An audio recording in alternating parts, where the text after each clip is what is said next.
Adventure and Pipeman on W4CY Radio.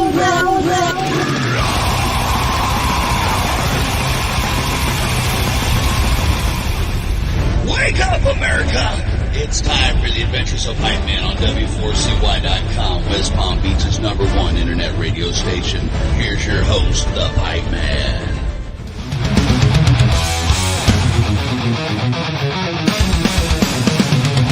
Standing still, raise the barricade, none shall pass and the foe. Hold your ground, backs are galvanized, chained by truth that will flow. Face your fate. This is the Pipeman here on the Adventures of Pipeman W4CY Radio. I'm very excited about our next guest because I got to see them in June at Graspop, in August, Labor Day weekend, Rocklahoma, Louder Than Life, and now upcoming Aftershock. So let's welcome to the show Richie Faulkner of Judas Priest. How are you? I'm doing very well, man. Good to see you. I didn't realize you were at those shows, dude. There were some good shows right there. No doubt. Yeah, I cover all the Danny Wimmer festivals. Right. But I also do the European and the UK festivals. I do all over the US. And yes, Right. I've been lucky enough to see you guys probably for like the 2000th time over Right, that's this awesome, man. past few weeks.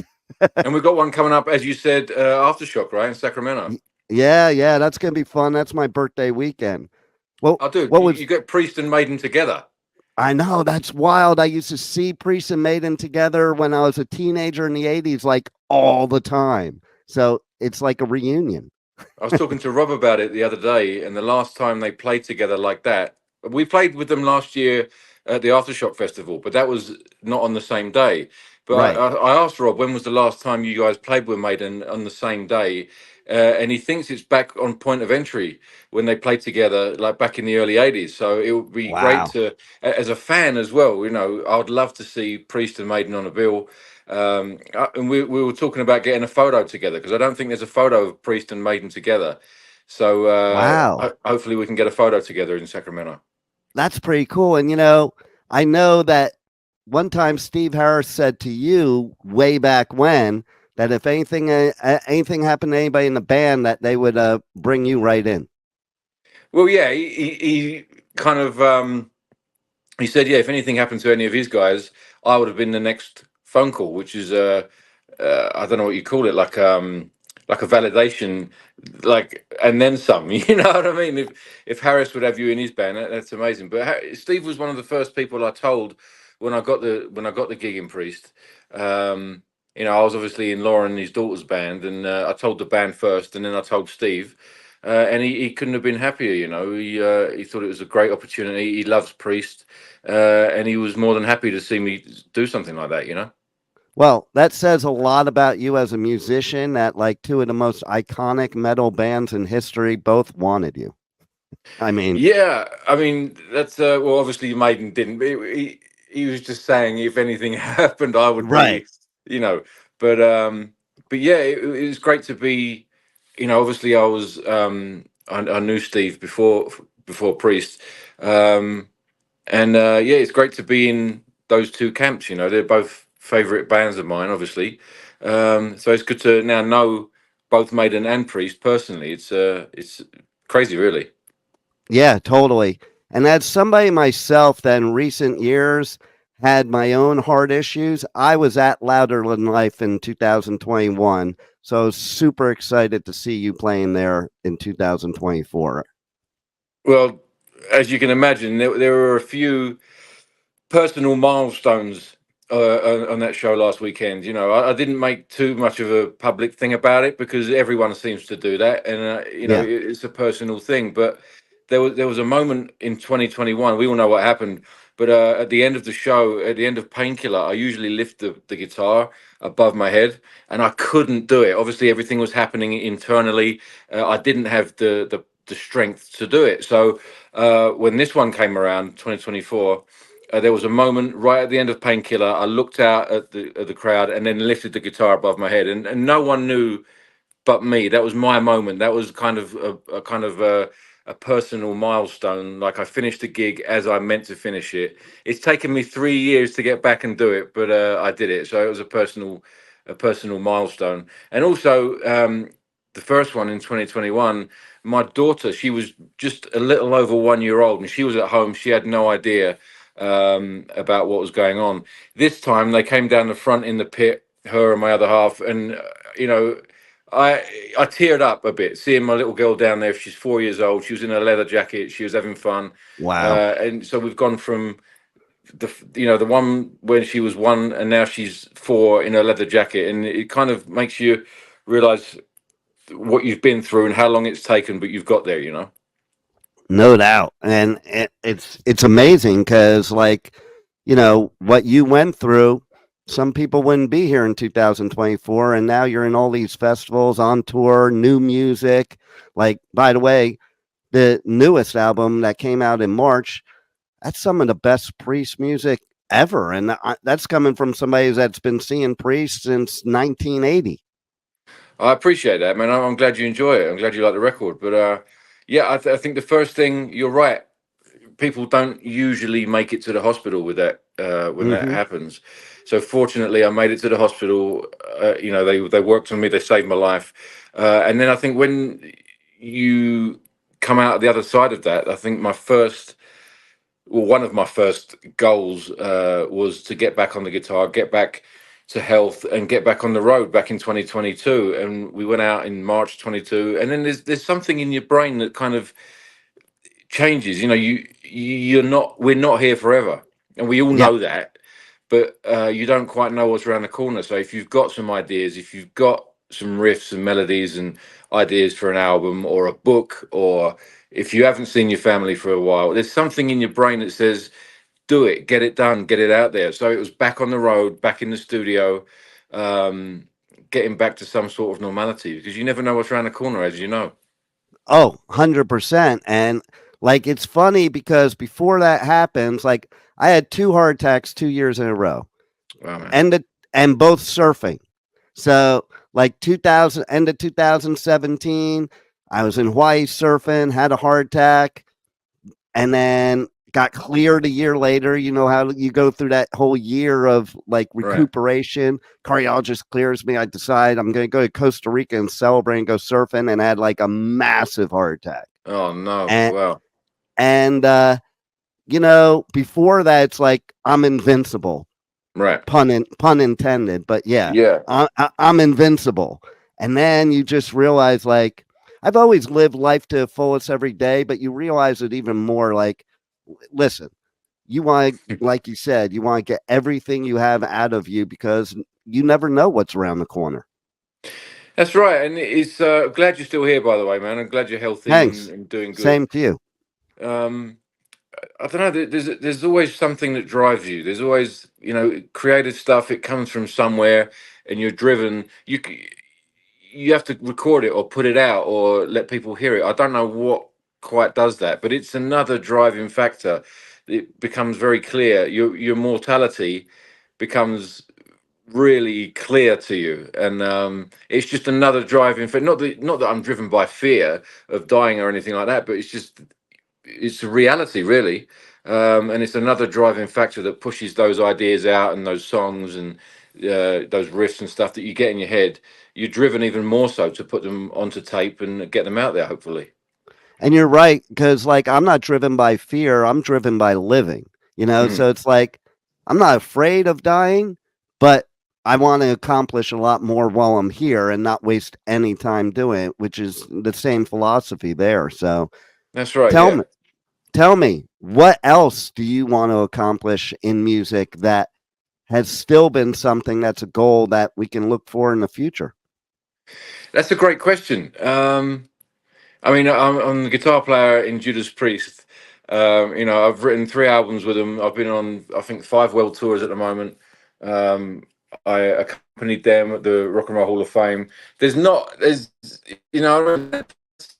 Kind of, I'd be happy with that. Yeah, know what I right. mean? You don't get bigger than that. So everything else, really, every day is a bonus. We're out on this tour at the moment, but there's always something creatively that you haven't done, and it will always be that way. You could do, you could be the hardest working musician in the world, and on your deathbed there will still be something that you wanted to achieve. You know, that's just the way that life is. You know, but so yeah, it's I don't know what it is, but you're always trying to achieve a better version of what you can do, or a better statement in your music, or a better solo, a solo that speaks better, or more technical, or a better song, or better connection, whatever it is. You're always searching for that, and I don't think that will ever end. You know. Yeah, absolutely. And so, how about also the 4-year-old? Mm. Is she going to get into music? Like you got into music very young because of your dad, right? That's correct. Yeah. You never know. It's funny with kids. They get into stuff sometimes because you are, and then sometimes it's the opposite. They don't get into stuff because you are. They're bored of it. They're jaded. If, for example, she's been around music and guitars all her life, she might get to a point where because of that, she just doesn't want anything to do with it. You know. But Yeah. then on the other flip side of that, it could be totally different. She could be introduced to music and something that she loves because she's around that. So you never quite know how it's going to turn out. You just got to kind of support whatever way they go, and don't push them into anything. I know at the moment she loves drums. She loves Scott's kit, and Nice. whenever she comes down, Scott lets her get up on the kit and stuff. She loves to sing. She loves to dance and stuff, but all kids do at that age. You know what I mean? So it's just No doubt. seeing which way they go. And is she a big fan of your music? Because it goes the same way too with kids. It's like, they're either like it, what you do, or they're like embarrassed by it, or they don't like it, or they're going a different direction. All those things. That's funny, man. No, she loves it at the moment. She loves the whole thing. She loves when they come out on the road. We take her out as much as we can. We take her to Europe. We take her to Japan and stuff for the kind of education of real life, But Yeah.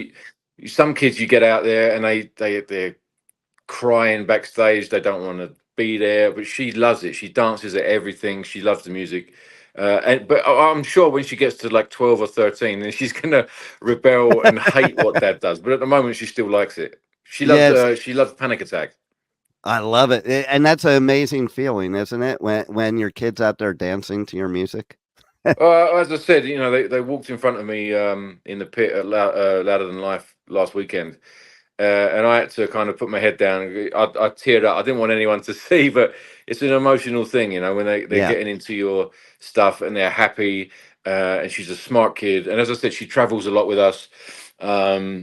So hopefully, you never know as a parent if you're doing the right thing. You just do what feels right. So hopefully, we've given her a good foundation, and she'll find her own path, as we all do. And it Yeah. might not be my path, but as long as you kind of again support them and guide them on that, whatever they choose. But I'm sure she'll get to an age where she hates this stuff. She doesn't want to talk about it. She's embarrassed to even talk about it around her friends. But at the moment, she's still into it, so that's good. There you go. I love it. And so Aftershock, that's one of my favorite Danny Wimmer festivals. It's a cool vibe there. It's fun. I always ask the artists that play the Danny Wimmer festivals how it feels. Like you've played festivals all over the world. How do you like playing the Danny Wimmer festivals? Because I get a lot of great feedback about how Danny treats the artists. Yeah, it's always comfortable. It's always. I mean, you get some of these festivals in Europe which have been going 25 years now.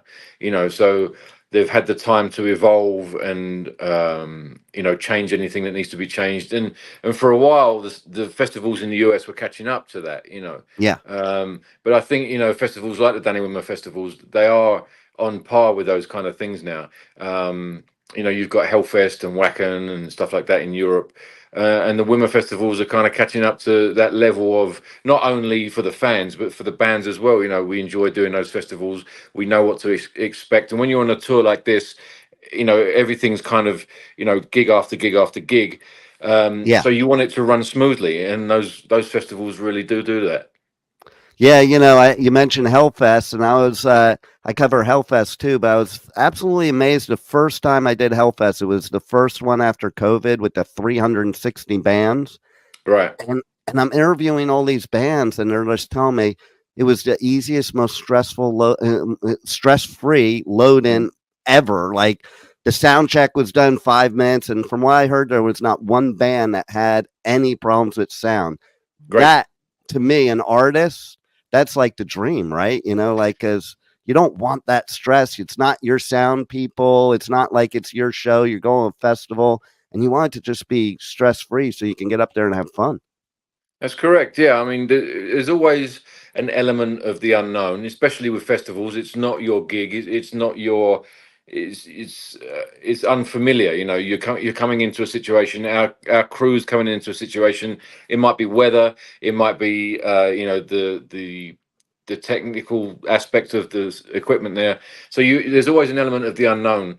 I think you don't expect it to be 100%, but as close as you can get it to that is obviously going to be a joy for any artist coming in, any crew coming in. The smoother they can have it, the better it is for everyone, and the better show that everyone gets at the end of the day, you know? Absolutely. Well, I'm looking forward to being at your set at Aftershock. You're going to kill it. And thanks a lot for like just giving us great music when we probably need it most, because music's the best therapy and the best uniter. And Judas Priest has always united the world forever as long as I'm into music. So I'm glad that you're keeping that alive. It's an honor to be here, brother. Good to talk to you. Glad you're healthy as well. And we'll see you at Aftershock in a couple of weeks now. Not even. Yeah, next weekend. So yeah, man. We'll see you then. And thanks for being on the Adventures of Pipeman. It's a pleasure. See you then, man. Thank you for listening to the Adventures of Pipeman on W4CY Radio.